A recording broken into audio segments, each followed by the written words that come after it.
Hi,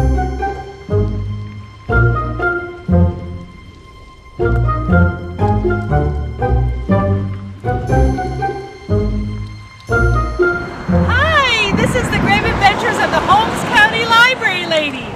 We are at Oak Hill Cemetery today in Millersburg, where we're going to show you all around. It's a beautiful cemetery, and I wanted to let you know that when you come to the cemetery, make sure to wear the proper clothing that you would need. Like today is a February day. It's a little bit warm, but a little bit nippy, so I have my coat on. I also have a camera to take pictures of the different things that I would like to see in the cemetery to take home with me.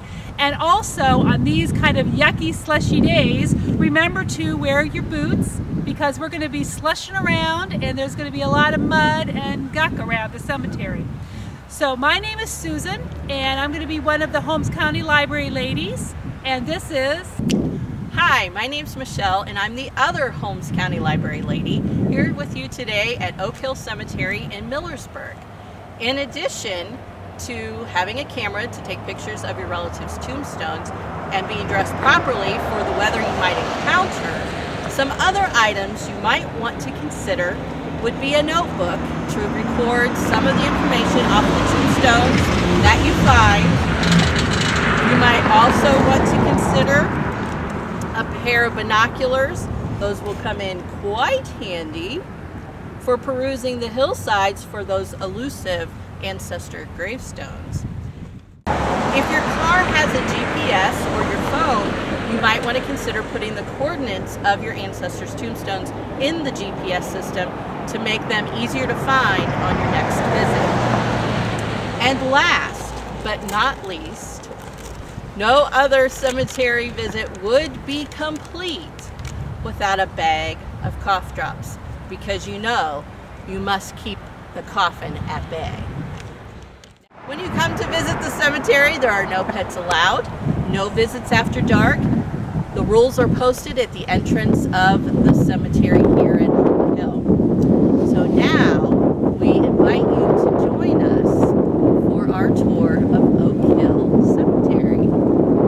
Here we are at the top of the cemetery. This is at the top of a hill. You can see behind me, downtown Millersburg, see the courthouse. And we're going to start from up here. Let's see what we can dig up.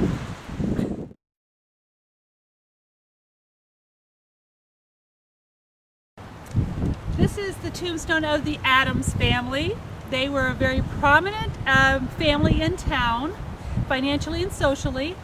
James was the father. He was born in 1790, and in the sources that we looked at, it said that he was very poor, and so his family sent him off at age 14 to a stranger's house to learn how to make sickles. So that's how he started out. He married Jane, and he passed away at age 73. She passed away at age 49.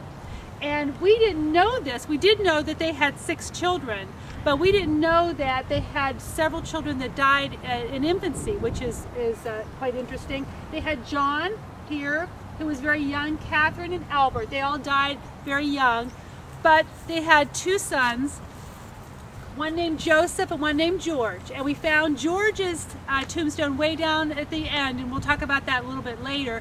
But Joseph married Margaret, and Joseph and George, Joseph started out as a school teacher and a farmer, and then he worked with George to create a bank. And so they created a bank here in town, and were very prosperous and prominent in town for several years.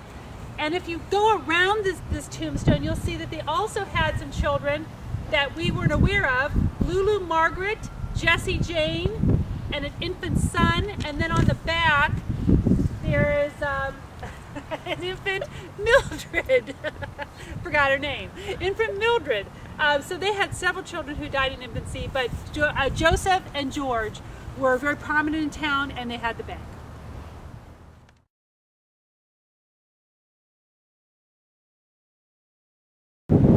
We're standing here on top of the hill at Oak Hill Cemetery, just down from the Adams family tombstone. We're here at James A. Estel's grave site, and James was born in Mifflin County, Pennsylvania in 1825, When he was 12, he moved to Columbia County and eventually made his way to Holmes County. During that time, he acquired a business education. He worked in the mercantile business, and he studied law and was admitted to the bar in 1854. He worked and owned several newspapers in the Stark County area, and in 1859, he purchased the Holmes County Farmer.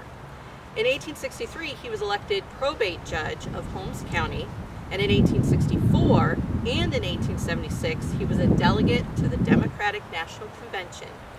And in 1877, he was a member of the 63rd General Assembly. In 1849, he married Eliza Bebout, who's buried with him here. And in addition to James and Eliza, his son James W. and his wife Anne are also buried near here. And James was also a member of the local Masons, and you can see the symbol etched on each side of his stone here.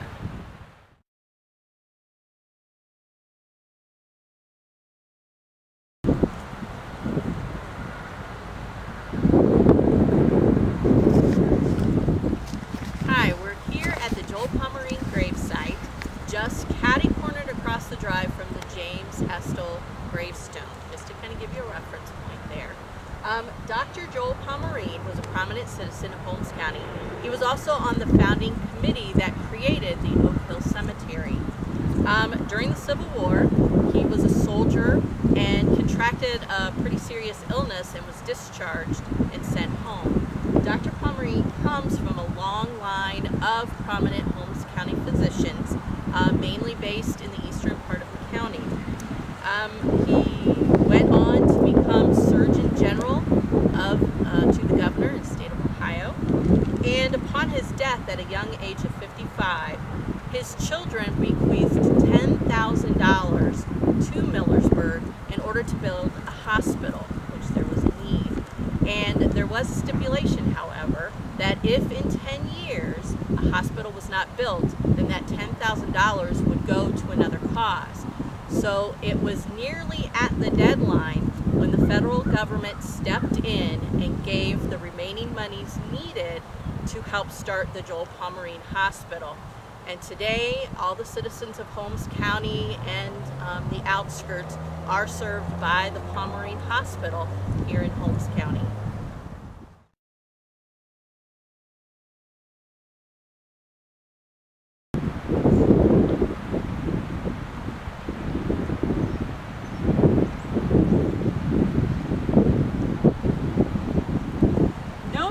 In his day was more prominently identified with the business interests of Holmes County during its early days of prosperity, or was of more progressive spirit than Lewis Mayer. We're standing in front of Lewis Mayer's gravestone. It's across from Estel's gravestone and in front of Joel Pomerine's gravestone, right here on the road here. Lewis Mayer was born in Germany in 1811. He came here and married Sarah Wheaton. Wheatons were also a very prominent family here in Millersburg, or in Holmes County, one of the pioneer families in Holmes County. And when he came to Millersburg, he started a grocery store and dry goods in 1844. And his sons Samuel and Horace took over the business and also started the Mayer Exchange Bank, which was very prominent here in town. And it's said that Samuel and Horace and W.J., another brother, owned the Mayer's Brothers Dry Goods. And that was a very successful business. The sales were exceeding $100,000 back in the 1800s. So it was a very successful business in town, as well as the bank. We have on the side, we also have Anson Mayer, so also buried here, and then we also have to the right here, we have them where the burials are. So this is the Mayer family. Thank you for joining the grave adventures of the Holmes County Library Ladies. And remember, take nothing with you and only leave the ghosts of your